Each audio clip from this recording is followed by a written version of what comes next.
Camilla Parker Bowles spent decades reshaping her role in royal history. She transformed from the shadowy figure whispered about as the other woman during Princess Diana's heartbreak to becoming queen consort after a long and often bitter struggle. Many believed the battle was over, that her titles were secure, and the past had finally been put to rest.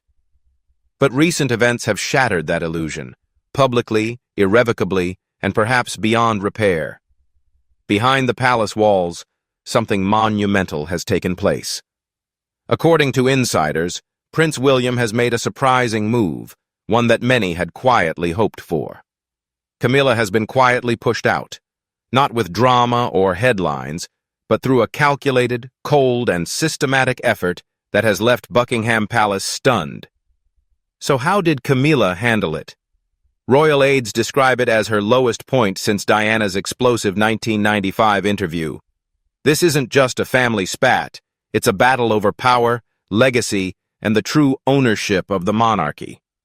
Sources close to the family say Prince William has stepped into his own power, shedding the image of a reserved heir who avoided palace politics. At the core of this change is not just a son protecting his family, but a man reclaiming the story his mother lost. Diana's legacy casts the largest shadow in these halls. And Camilla? She never intended to live in it, let alone outshine it. But before we continue, we'd love for you to hit the subscribe button if you're enjoying this video. If you just did, we truly appreciate it. Now, let's get back to the main content. What began as quiet unrest has exploded into an outright conflict. Kate, ever poised, kept her composure, but insiders reveal the feud ignited after a heated confrontation between Camilla and Kate, one that involved words overheard by Prince George and William. William didn't hesitate. He took action immediately. The consequences were swift. Camilla's public appearances were wiped from the calendar, her security detail downgraded and staff reassigned. Behind closed doors, King Charles urged calm. But it was too late. The balance of power had shifted. Not officially, but unmistakably. This video will explore how it all began, how Camilla's behavior led to her downfall, and why this is about much more than family drama. It's about justice. Though Camilla may still hold the queen consort title on paper, her influence within the monarchy is gone. The public's support clearly lies elsewhere. Camilla has lost everything, and Prince William made sure the message was loud and clear. What was meant to be a quiet, peaceful family dinner inside Windsor Castle instead became the night everything fell apart. At that dinner table, Camilla said something she could never take back. The atmosphere was casual but charged with tension. Prince George sat between Kate and his grandfather, King Charles. Across from them, Camilla watched the younger generation closely, her gaze laced with both interest and a quiet jealousy. To her, the younger royals were a living reminder of Diana's lasting legacy and a threat to the polished image she had worked so hard to build. The public adored Kate and William. They practically worshipped George, Charlotte, and Louis. Camilla, however, had always felt like an outsider, wrapped in royal finery but never fully accepted. But that night, everything shifted. As the conversation turned to upcoming summer events, Camilla allegedly made a biting remark, not aimed at Kate, but at young George. According to a royal aide who later spoke with a trusted tabloid reporter, Camilla smirked and said, "If George ever learns how to behave like a royal, maybe then he'll be worthy of the title." The room fell silent. Even Charles, usually quick to diffuse tension, looked visibly uneasy, but the damage was already done. Kate's face stiffened. She gently placed a hand on George's back and whispered something comforting. The little prince, confused but clearly troubled, glanced at his father and Uncle William. He stayed silent, but insiders say his clenched jaw and burning eyes told a story of restrained anger and hurt. Camilla had crossed a line. For years, she'd thrown subtle barbs in private, masked as jokes or casual remarks about Kate's middle-class roots, innuendos about Diana's struggles, or quiet reminders of who she thought deserved respect. But this time was different. This time, it involved a child, and William, fiercely protective as a father, refused to stay quiet. Later that night, once the children were asleep and the castle had quieted down, William made a call, not to his father or palace staff, but directly to his personal legal advisors, the same team that guided him through royal protocols and succession matters. That call would set off a chain of events beyond anyone's control. The next morning, Camilla reportedly sent Kate a bouquet of flowers, a weak peace offering. But Kate didn't respond, not by text, phone, or even a nod. For the Princess of Wales, the message was unmistakable. Respect is something you earn, not demand, and no apology could undo the hurt her son had just felt. Meanwhile, Charles tried to contain the fallout. Sources say he pleaded with William behind the scenes to let it drop, to avoid making things worse. But William stood firm. This wasn't just about tradition or etiquette. It was about dignity, family, and ending the cycle of quiet cruelty that had long haunted the royal household. Camilla's public appearances were sharply curtailed. Within days, charity galas, garden parties, and press interviews she had long championed started vanishing from the calendar. Her image, once a regular feature on palace publications, suddenly disappeared. Though the family left that dinner table in polite silence, everyone knew a battle had erupted, and for the first time, it was clear Camilla had crossed a line that Prince William would not overlook. Not for her, and not for anyone. The palace had weathered scandals, infidelities, and betrayals that might have shattered other families, but this was different. What began as a personal slight over dinner quickly escalated into a full-blown crisis within the monarchy. At the heart of it was Prince William, a man groomed to serve, now stepping forward as a decisive leader. Just days after the dinner incident, William requested a private meeting with King Charles. No aides, no Camilla, just father and son. According to insiders, what happened next rocked the royal household to its core. William laid down a clear ultimatum. Either Camilla steps back from royal duties, or he and Kate will. Charles was devastated. The future of the monarchy now rested squarely on William, Kate, and their children. In recent years, public opinion had shifted away from Charles and Camilla, while the younger royals had come to embody hope, progress, and the untarnished legacy of Diana. Without them, the monarchy risked fading into irrelevance. But Charles, a traditionalist through and through, hesitated. He pleaded for unity and patience. William, however, was unmoved. He'd kept silent for too long. The public may see him as composed and polite, but underneath was a son who had watched his mother endure pain in silence, and a father who failed to protect her. Now, history threatened to repeat itself, but this time, William's own wife and children were under attack, and he was determined not to let it happen again. To complicate matters, Princess Anne got wind of the deadlock and tried to intervene. She urged William to consider the bigger picture and preserve the monarchy's image, but even Anne, respected and feared in royal circles, couldn't sway him. William's reply was straightforward. If protecting someone who humiliates my wife and disrespects my son means saving the crown's image, then that crown isn't worth saving. When Camilla learned about the conversation, the atmosphere turned icy. A source inside Clarence's house revealed she flew into a rage, accusing William of trying to rewrite history and erase her from it.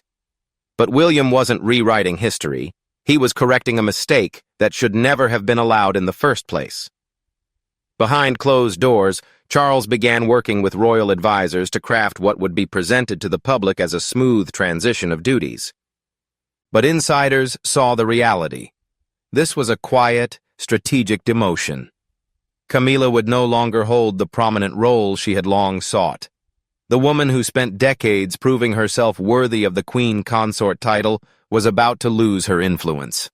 The lines were drawn, not through press statements or public drama, but through William's firm resolve and an ultimatum that changed everything. This was never about revenge. It was about setting things right. For the first time in decades, the crown's future was being shaped not by the king, but by the heir apparent. Camilla had grown accustomed to the privileges her rank afforded: official recognition as queen consort, prime seating at state dinners, dedicated security, a personal staff, and control over her public appearances. She carried herself with confidence, leading many to believe she had secured her place in the monarchy. But with William's ultimatum, that illusion began to unravel. And this time there would be no graceful exit or quiet retirement. Camilla's authority was being systematically stripped away. The process started subtly. Palace staff quietly shifted behind the scenes.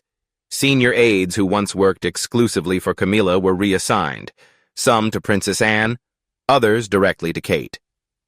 Her longtime personal planner, who managed her schedule, was abruptly moved to Kensington Palace. Sources say Camilla was blindsided, finding out only after an invitation for a charity event was mistakenly sent to Kate's team instead of hers. Her name was erased from key royal engagements, a clear sign of her fall from favor. Events she had regularly attended, like the Royal Ascot opening and an upcoming state banquet, were suddenly restructured without her involvement. So what was left for Camilla? Optional attendance at royal parliamentary sessions, a polite way of saying she was essentially sidelined. Even more telling were the financial changes. Her annual royal budget, funded by the sovereign grant, was quietly slashed, with resources redirected to support William and Kate's expanding roles. Travel allowances were cut, and clothing expenses previously covered officially were suddenly deemed personal costs. While the palace kept these changes under wraps, the British tabloids quickly caught on. Camilla's surprising absence from multiple high-profile events sparked widespread speculation, from rumors of illness to whispers of family drama. But those familiar with palace workings knew the truth. This wasn't a pause, it was a calculated takedown. Camilla's access to certain royal archives and briefing documents was quietly curtailed. A palace insider revealed that when she requested a full briefing on a political event Kate was attending solo, she was told, "That information is no longer available to your office." It was a clear sign she was being shut out. Even her security detail was downgraded. Senior royals typically receive top-level protection during public appearances, but Camilla suddenly found herself accompanied by a smaller, less experienced team. One former guard, who had served her for over 5 years, confided off the record that he'd been reassigned without explanation. She reportedly reacted with anger, blaming palace officials for putting her at risk. But no changes were made. By the time Charles realized the extent of the situation, it was too late. He was advised against intervening. William's stance had the backing of senior advisors and members of the Privy Council. The message was unmistakable. The monarchy needed a fresh image, and Camilla wasn't the right fit. The woman who had once risen from scandal to power was now sinking, and this time there was no lifeline. Every title, privilege, and subtle influence she had held was being stripped away piece by piece. Camilla hadn't just fallen out of favor, she was losing her grip on the throne beneath her feet. While the palace buzzed quietly behind closed doors, Catherine, Princess of Wales, maintained a calm, composed presence. She made no public statements, offered no retaliation, but her silence spoke volumes. If Camilla's fall was marked by drama and emotion, Kate's response was dignified and quietly powerful. Just days after Camilla's demotion, Kate appeared alone at a charity event for children's cancer research, poised and cheerful. Royal watchers immediately noted the symbolism in her outfit. Diana's iconic sapphire drop earrings paired with a matching blue dress, an unmistakable tribute. Photos of the appearance went viral. The public saw a woman who had been hurt but stood strong for her family and future. Social media buzzed with the caption, "Diana would be proud." This wasn't just a fashion statement, it was a message. Kate wasn't hiding. She stepped forward with quiet confidence and grace. The contrast between her and Camilla couldn't have been clearer. As Kate shined in the spotlight, Camilla faded further from view, and public support shifted more strongly toward Kate. Her resilience was evident even in everyday moments, walking hand in hand with William and the children, laughing with Prince Louis, encouraging Prince George to engage with visitors. These weren't staged scenes. They felt real, warm, and sincere. The image of a woman standing firm with love rather than bitterness. Behind the scenes, Kate was working quietly but purposefully. Reports emerged that some of Diana's former charitable organizations, largely neglected during Camilla's time, were being revitalized. Kate reached out to a children's hospice that Diana had supported years ago. She didn't announce it publicly, but staff were surprised and thrilled to receive a handwritten note and a carefully planned visit weeks later. This wasn't about image, it was about legacy. Kate wasn't simply stepping into Diana's shoes, she was honoring her spirit while carving her own path. As one palace aide put it, where others hold on to titles, Kate reaches out with touch. Where others cling to power, Kate shares it freely. The public responded loudly. Support for the Princess of Wales surged across social media platforms. Hashtags like #FutureQueenKate and #Princess of Hearts trended worldwide. Even skeptics of the monarchy admitted that Kate's humble and genuine approach resonated far more deeply than any polished palace press release. Meanwhile, Camilla's absence from royal events continued. Her team stayed quiet, her supporters dwindled, and the media, once urged to portray her as Charles's steady anchor, began referring to her in the past tense. It was Kate's moment now, and the world was watching. Her refusal to shout or engage in political posturing only added to her mystique. Kate wasn't a political figure. She simply showed the world what true royalty looks like: compassion, resilience, and unwavering love for family. As one analyst put it, Diana fought for her truth, Kate lives it. And with her, the monarchy found its heartbeat again. Camilla's fall from favor was anything but subtle. Though she had spent decades mastering silence, her decline played out publicly, raw and painfully, captured on video. The footage didn't come from an official event or staged appearance. It was shaky cell phone video shot by a passerby outside Clarence's house just days after Camilla lost several key royal duties. The scene was striking. Camilla emerged from a side entrance, visibly upset, her hair messy, movements uneven. No royal aides flanked her, no practiced smile, no security detail guiding her path. It looked like she was fleeing from reality. In the video, Camilla hides her face as photographers and onlookers shout her name. One man taunts, "Where's your crown now?" Another asks, "Did William really push you out?" Camilla stays silent, but the trembling of her hands and the flush on her cheeks speak volumes. An insider revealed this wasn't an isolated moment. That week, Camilla reportedly refused to leave her bedroom for over 48 hours.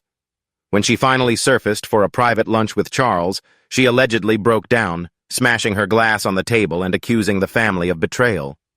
She never imagined it would come to this. The source explained that Camilla believed once she was queen consort, she was untouchable. But no title can shield you from public rejection, and Camilla faced it everywhere she turned. In another leaked episode, she reportedly yelled at a longtime staff member, accusing them of leaking details about her dismissal to the press. Witnesses say she threw a porcelain figurine against the wall and warned that William's not king yet. Unsurprisingly, that quote made headlines within hours. Her rare appearances, or outright cancellations, fueled speculation. According to royal media, she was abruptly pulled from a scheduled Commonwealth banquet and replaced at the last minute by Kate. Officially, it was personal reasons, but insiders knew the truth. Camilla refused to attend if William and Kate were present. Camilla's allies within the palace began to pull away. Charles, ill and caught between his wife and son, chose to stay silent. Princess Anne, once a quiet supporter, remained neutral, refusing to defend Camilla publicly or privately. Even top advisors, many of whom had worked closely with Camilla for years, started aligning with Kensington Palace's media strategy. The most striking moment came days later when Camilla attended a private chapel service alone. No media, no public ceremony, just a single black car, a driver, and the Queen consort. There was no one left to pay her respect. The woman who spent a lifetime clawing her way back into the royal family suddenly found herself excluded, not because of scandal or headlines, but because her own family had turned their backs on her. The entire world watched this quiet unraveling. Traditionally, the royal family has controlled the narrative, shielding its members from scrutiny through carefully crafted images, measured statements, and unspoken rules. But no amount of protocol could protect Camilla Parker Bowles this time. What began as a single sharp remark during a family dinner quickly spiraled into a full-blown conflict. Prince William, usually seen as calm and dutiful, emerged as a fierce protector of his wife, children, and his mother's legacy, a legacy she never lived to see fulfilled. With one bold move, he not only challenged tradition but reshaped it entirely. Kate, the steady pillar of strength, became the face of a modern monarchy, earning respect through grace rather than power. She held her ground with dignity, winning over a public still moved by Diana's tears and struggles. Where Camilla faltered, Kate rose. The crown Camilla had fought so long to claim now feels heavy and hollow. Stripped of influence, with her visibility diminished and popularity waning, she has come to represent everything the monarchy is leaving behind, not just an individual but a symbol of silence, entitlement, and unearned authority. Charles may still wear the crown, but the people have already chosen their future monarchs. William and Kate aren't waiting to ascend. They're already leading in the hearts of the public. Camilla has been left behind in this quiet revolution. No official statement will confirm this. No royal decree will announce it. But make no mistake, the monarchy is moving forward, and Camilla is no longer part of the story. In the end, she may still hold a title, but titles mean little when the people and the future king have firmly closed the door.